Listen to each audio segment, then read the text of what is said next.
தனுஷின் சமீபத்திய மீட்டிங் என்ன சொல்ல வர்றாரு இது மூலமா? அடுத்தது பாத்தீங்கன்னா, நம்ம இந்த ஜனநாயகன் வந்தாலும் வந்தது, அவங்களுக்கு பேசுறதுக்கு மற்ற விஷயங்கள் எதுவுமே இருக்கா இல்லையா தெரியல, மக்கள் சார்ந்து. ஆனா ஜனநாயகனை மட்டும் பிடிச்சி புடுங்கி தின்னுகிட்டு இருக்காங்க. வாங்க விரிவா பார்ப்போம். வணக்கம், நான் லாவண்யா குஸ்தி ஃபேமிலிக்கு அனைவரையும் வரவேற்கிறேன். தனுஷ் அவர்கள் எண்ணம் போல் வாழ்க்கை, எண்ணம் போல் தான் வாழ்க்கைன்னு அப்படின்னு கேப்ஷன் போட்டு ஒரு கொடியை போட்டிருக்காரு. சரி, எதுக்கு இந்த கொடியை போட்டிருக்காரு அப்படின்னா, ஃபியூச்சர்ல கட்சி ஆரம்பிக்க போறாரு அப்படின்னு பேச்சுக்கள் வந்து அவர் வாயில இருந்து இப்போ வரைக்கும் கட்சின்னு வரல, ஆனா அவர் அந்த லைன்ல தான் போறாருன்னு தெரிஞ்சு போச்சு. இதுக்கு முன்னாடி வீடியோக்கள்லையும் பல தடவை சொல்லியிருப்பேன், ஏன் வரக்கூடாது, சாமானிய மக்கள் கூட அரசியல் பிரவேசம் பண்ணலாம், எல்லாருக்கும் அதுக்கான உரிமை இருக்கு, இந்தியாவில் இருக்கும் ஒவ்வொரு குடிமகனுக்கும் அரசியலுக்குள் பிரவேசிக்கிறதுக்கு உரிமை இருக்கு, அதுல எந்த ஒரு மாற்று கருத்தும் கிடையாது. ஆனா அங்க ஒரு கமா போடணும். ஆனா இது எப்படி கொண்டு வந்து மக்களுக்கு சேர்க்கிறாங்க அப்படிங்கிறது. இப்போ நம்ம தலைவர் விஜய் அவர்களை பார்த்து பல பேர் அரசியல் கட்சிக்குள்ள வரணும்னு ஆசைப்படுறாங்க, தவறு இல்லை. ஆனா இதுக்கு எவ்வளவு முயற்சிகள் நம்ம முதலமைச்சர் விஜய் அவர்கள் மேற்கொண்டாருன்றது அவங்களுக்கு தெரியல. அதே போல அவருக்கு ஒரு விஷயம் எடுத்தார்னா அது முடிக்கிற வரைக்கும் விடமாட்டாருன்ற விஷயம் எத்தனை பேருக்கு தெரியும் தெரியல. இப்ப தனுஷ் அவர்களா இருக்கட்டும், அடுத்து பின்னாடி வர ஆக்டர்ஸா இருக்கட்டும், அதுக்கு முன்னாடி ராகவா லாரன்ஸா இருக்கட்டும், இப்போ நடுவில் அண்ணாமலை அவர்களா இருக்கட்டும், எல்லாருமே தனித்தனியா ஒன்று பேசிக்கிட்டு இருக்காங்க. அண்ணாமலை அவர்கள் இயக்கம் உருவாக்குனாரு, கூடிய சீக்கிரம் அது கட்சியா மாற வாய்ப்புன்னு சொல்லிட்டாரு. ராகவா லாரன்ஸ் கேட்டுக்கிட்டே இருக்காரு அட்வைஸ், நான் இவ்வளவு பண்ண அவ்வளவு பண்ணேன்னு சொல்லிட்டு இருக்காரு. தனுஷ் அவர்கள் இன்டைரக்டா சொல்ல ஆரம்பிச்சிட்டாரு. ஆனா மதசாயம் பூசுறாரோ அப்படின்ற ஒரு டவுட் இருக்கு. அதை தாண்டி தனுஷ் அவர் மேடையில பேசின பேச்சு கொஞ்சம் மெச்சூரிட்டி இல்லாததா எனக்கு தெரிஞ்சது. இது என்னுடைய தனிப்பட்ட கருத்து. ஏன் அப்படி பாத்தீங்கன்னா, விருதுகள் அப்படின்றது தானா தேடி வரணும். வரலையா பரவாயில்ல, வருதா சரி, என்ன கிரிட்டிசைஸ் பண்ணாலும் அந்த அந்த விமர்சனங்கள் பண்றவங்கள புறந்தள்ளி விட்டுட்டு அவர் நடந்து வந்துகிட்டே இருக்கணும். ஆனா அந்த விமர்சனங்களை ஏத்துக்க முடியல தனுஷ் அவர்களால. அந்த மேடையில அவர் சொல்றாரு, ஏன் நாங்க வாங்கக்கூடாதா, ஏன் எங்களுக்கு விருதுகள் கொடுக்க கூடாதா, ஏன் நான் வாங்காதப்பெல்லாம் நீங்க இதை பத்தி பேசல, வாங்கும்போது இதை விமர்சனம் பண்றீங்க, ஏன் நான் போயஸ் கார்டன்ல வீடு கட்டக்கூடாதா, இப்படி எல்லாம் கேட்கிறாரு. ஒரு விமர்சனத்தை தாங்கிக் கொள்ள முடியாத ஒரு மனிதர் கண்டிப்பா தலைவரா வர முடியாது. அதுக்கான மெச்சூரிட்டி அவருக்கு இல்லைன்னு தான் நான் சொல்வேன். அடுத்த விஷயம், நான் பார்த்தது ரொம்ப அவருடைய பேச்சு சாயல் வந்து இன்னொரு மூத்த நடிகரை பார்க்குற மாதிரி இருந்தது. அவரை பார்க்கும்போது இந்த வாயை சைடுக்கு வச்சு பேசுறதும் ஸ்டைல் பண்றதும் அவரா இல்லைங்க. ஸோ அவருடைய தனித்துவம் உங்களுக்கு தெரியல.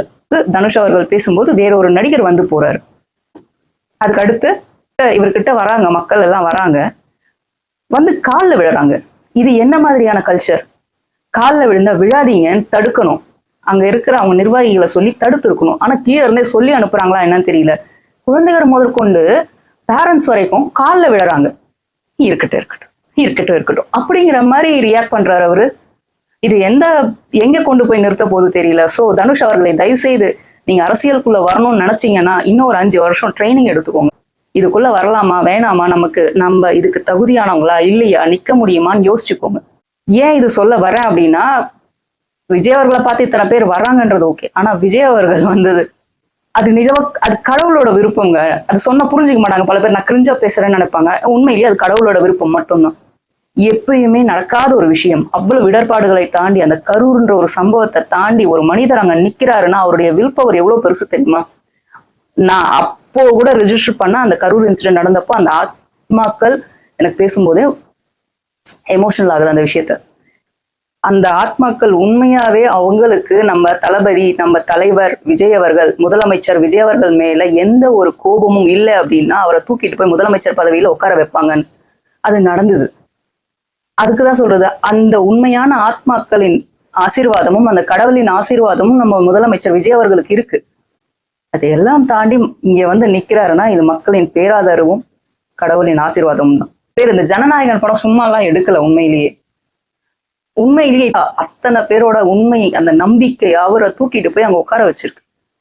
ஸோ அவரை பார்த்து தயவுசெய்து சூடு போட்டுக்கிட்டு உள்ள வராதிங்க. அவரை வழிகாட்டியா எடுத்துக்கிட்டு அவர்கிட்ட நிறைய விஷயங்கள் கத்துக்கிட்டு அதுக்கப்புறம் உள்ள வாங்க. அப்போ நீங்க வந்து ஒரு அரசியல்வாதியாவோ இல்லை ஒரு தலைவராவோ கோல் வச்சலாம்.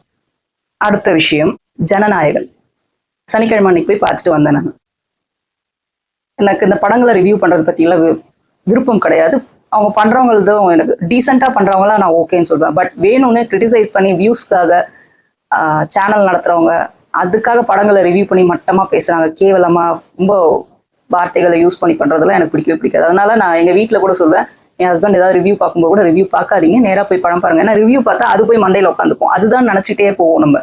அதனால ரிவ்யூ பார்க்காதீங்கன்னு சொல்லுவோம். ஸோ ஜனநாயகன் நான் ரிவ்யூ பண்ணல. ஜனநாயகன் படம் பார்த்தேன். அது கடைசி படம், அவருடைய முதலமைச்சர் விஜய் அவருடைய கடைசி படம் ஒரு பாரம் இருந்தது எனக்கு. நிஜமாவே அச்சோ படம் முடியுது, இதுக்கப்புறம் இவரை திரையில பார்க்க போறது கிடையாதுன்ற பாரம் இருந்தது.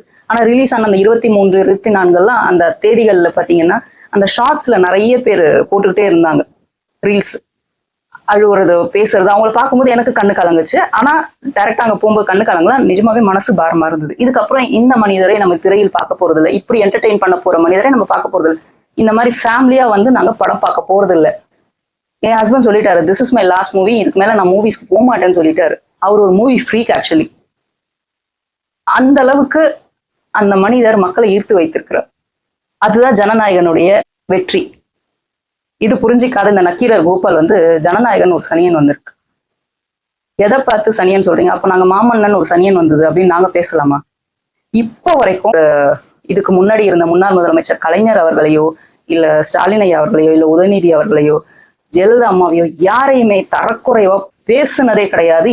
இது எங்களுடைய மாண்பு. ஆனா மூத்த பத்திரிகையாளர்ன்ற பேர்ல மஞ்ச பத்திரிகையாளர்னு பேரு வாங்கி இருக்கிற நக்கீரர் கோபால், நக்கீரர்ன்ற வார்த்தையை கூட எனக்கு சொல்ல பிடிக்கலங்க. ஏன்னா நக்கீரர் என்றவரை சிவனிடமே வாதிட்டு நெற்றிக்கண் திறப்பினும் குற்றம் குற்றமேன்னு சொன்னவர் அந்த நக்கீரர். ஆனா நான் என்ன பேசினாலும் நான் பொய்யே பேசுவேன் அப்படின்னு சொல்றவர் தான் இந்த நக்கீரர்.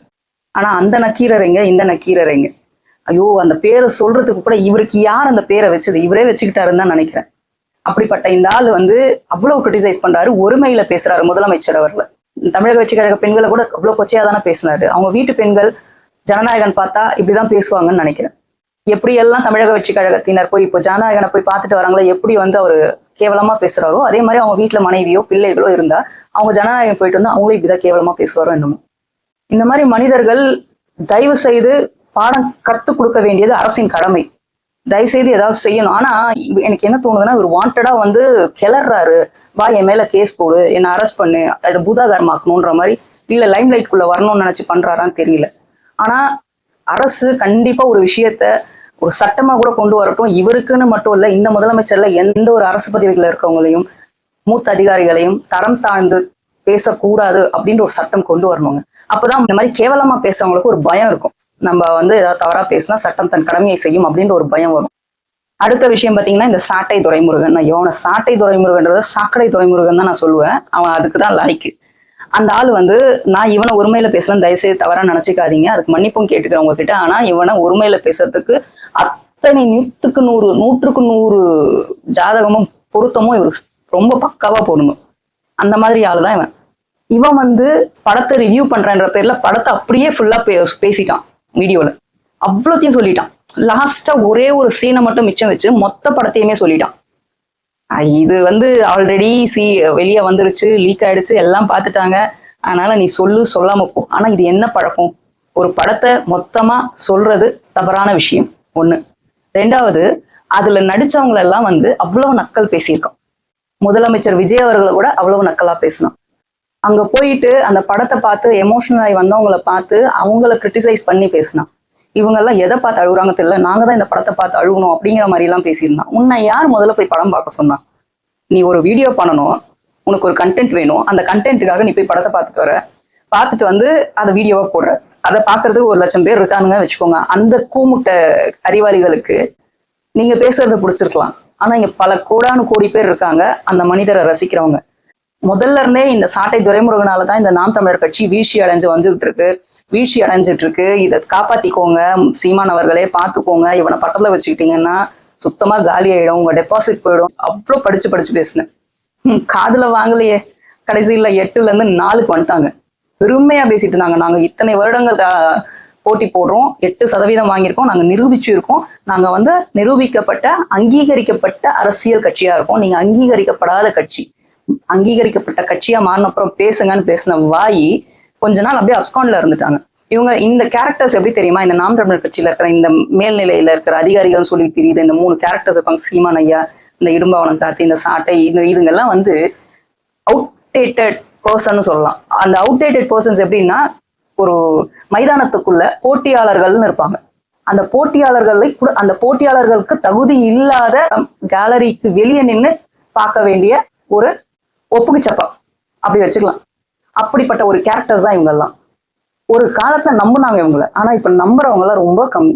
சில பேர் அவங்கள பாக்குறாங்க, ஃபாலோ பண்றாங்கன்றதுக்காக இவங்க பெரிய ஆளோ இல்ல இந்த கட்சி வந்து இதுக்கு மேல வளரணும். நான் திருப்பியும் சொல்றேன், அதுல உண்மையா போராடுற, தமிழுக்காக போராடுற, தமிழ் தேசியத்துக்காக போராடுற உண்மையான தம்பிகளை நினைச்சு நான் நிஜமாவே வருத்தப்படுறேன். ஆனா இவங்களை நம்பி பின்னாடி போனா தமிழ் தேசியத்தை இவங்க வளர்க்க மாட்டாங்க. இவங்க வளர்க்குற விஷயங்களே வேற. அதனால தயவு செய்து இவங்களை நம்பி வாழ்க்கையோ அந்த கட்சிகள்ல இருந்து உங்களுடைய லைஃபை வேஸ்ட் பண்ணிக்காதீங்க. உங்க லைஃபை வேஸ்ட் பண்ணிக்காதீங்க, அவ்வளவுதான். ஸோ ஒரு இவ்வளவு கேவலமா பண்ணியா அந்த இது ட்ரால் பண்ணோம். அடுத்து பாத்தீங்கன்னா, இது நடந்தது ஒரு 3 நாள் முன்னாடி, ஓகேவா, 3-4 நாள் முன்னாடி போட்ட வீடியோ. இப்போ விஜய் பாலாஜி அப்படிங்கிற அமைச்சர் வந்து எனக்கு சீமானா யாருன்னு தெரியாது அப்படின்னு சொன்னது இவனை உறுத்திருச்சு. ஏண்டா உனக்கு சீமானா யாருன்னு தெரியாதா? அமைச்சரை ஒருமையில பேச உனக்கு என்ன மரியாதை? எப்படி தெரியாதுன்னு சொல்லலாம்? கேட்ட கேள்விக்கு பதில் சொல்ல, சீமான் யாருன்னு, அவர் என்ன பண்ணார் தெரியுமா, அது பண்ணார் தெரியுமா, இது பண்ணார் தெரியுமான்னு அப்படியே புராணம் பாட்டு பாடுறான். நீ முதலமைச்சரை எவ்வளவு கிரிட்டிசைஸ் பண்ணணும்னு தெரியாத, அளவுகோல் இல்லாத ஒரு ஆளு இதுக்கு முன்னாடி எவ்வளவு கேவலமா பேசியிருக்க. அவரை அரசியல் கட்சிக்குள்ள என்டரான ஒரு தலைவரை இப்படி நீ பேசலாமான்னு கேட்கிறான். அதே ஒரு அரசியல் கட்சி தலைவரா இருந்தவர் தான் இந்த ஏப்ரல் மாதத்துக்கு முன்னாடி வரைக்கும் முதலமைச்சர் விஜய் அவர்கள். அவரை எவ்வளவு தரம் தாழ்ந்து அவருடைய பர்சனல் விஷயங்களை வச்சு நடிகர்களோட ஒப்பிட்டு எவ்வளவு கேவலமா பேசினாலும் தெரியுமா இந்த சாட்டை. இப்போ வந்து இவர் தலைவரை வந்து சீமான் யாருன்னு எனக்கு தெரியாதுன்னு உனக்கு அவ்வளவு வலிக்குது இல்ல?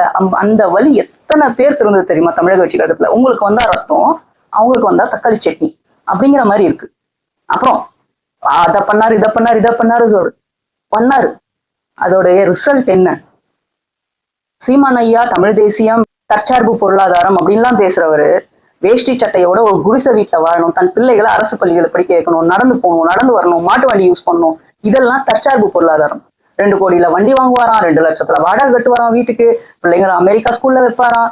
ஆனா மற்றவங்க எல்லாரையும் வந்து கிரிட்டிசைஸ் பண்ணுவாராம்.